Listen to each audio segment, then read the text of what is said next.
Hey, Phantomaniacs, welcome to the newest unboxing here on the Needless Things YouTube channel. Today we are taking a look at Danny Pennington, nuisance and all-around annoying teenager from the incredible 1990 Teenage Mutant Ninja Turtles movie. In my opinion, one of the best comic book adaptations.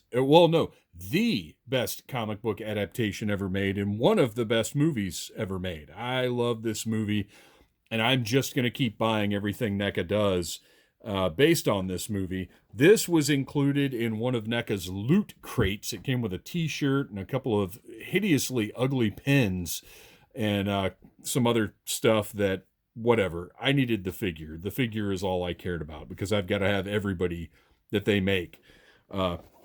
Packaging is your standard Teenage Mutant Ninja Turtles packaging. You got the nice figure photography on the side. On the bottom of the box, I love it, the credits for the people who came together to make this figure happen. Let's get our trusty 1964 box cutter, slice right through that adhesive circle, and take a look at Danny. Oh, wait, we got a little biography on the back. Nope, it's not about Danny. Oh yeah, it is. Okay, Danny Pennington. Now you can catch America's favorite green teens in their first live-action blockbuster film.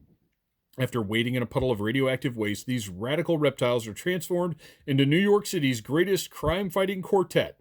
Their biggest foes are the Foot Clan, who recruit lost kids like young Danny off the street to join their nefarious gang. This highly detailed action figure stands almost 6 inches tall and features over 20 points of articulation, includes alternate head and cassette player accessory, because they can't call it a Walkman. Back in 1990, nobody said portable cassette player. Everybody just said Walkman, whether it was a Sony product or not. Let's just pull the backdrop out there. Same backdrop we've got for all of the 1990 Ninja Turtle figures, the sewer with the ladder. But Danny himself is what's of interest today. Let's pop that little head out. Cassette player that I suspect is the same one that came with Marty McFly. Oh man, I don't have my fingernail clippers over here because I actually hadn't planned on opening this figure right now. I just decided I'm on a roll, so I'm going to do it. So let's try to carefully cut through there. There we go.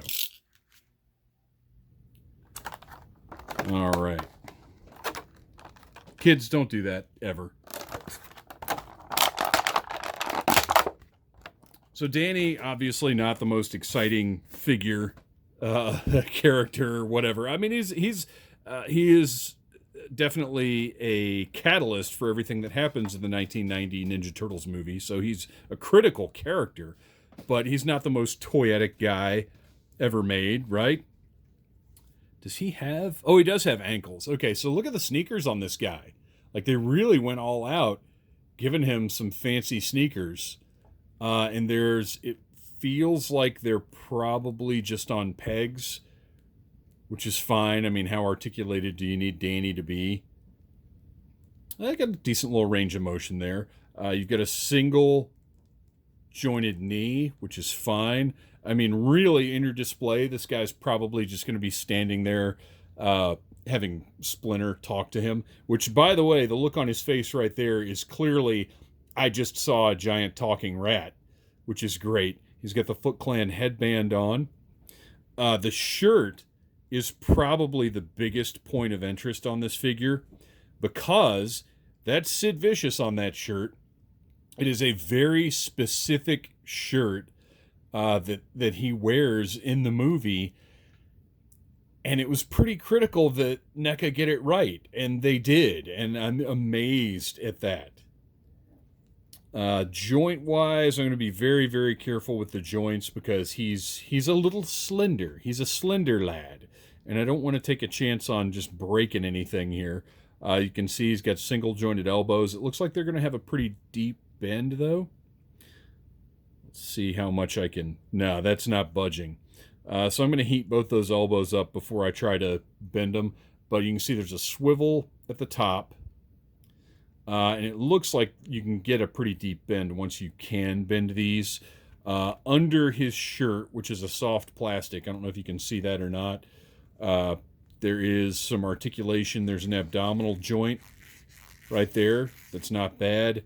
The hips are kind of standard for what you expect from NECA at this point. But I love that the shirt is actually hanging as low as the shirt's supposed to hang. I would much rather the figure look correct than have any kind of like super extra articulation. That's just not necessary. I think it was smart of NECA to put this guy in a loot crate because, let's be honest, how well is Danny going to do at retail? Look, there's even a little rip in his knee right there. Such a tiny detail that they caught and got right. It looks pretty good. He's got the weird overlap knee joints that NECA likes to do. But, I mean, when you're trying to create a figure that doesn't have big, giant, goofy knee joints, what are your options, really? So I think NECA has refined this pretty well. It looks good. Like, if he's just standing on the shelf, it looks good. I mean, you can see this, but it's an action figure. It's not an actual little human.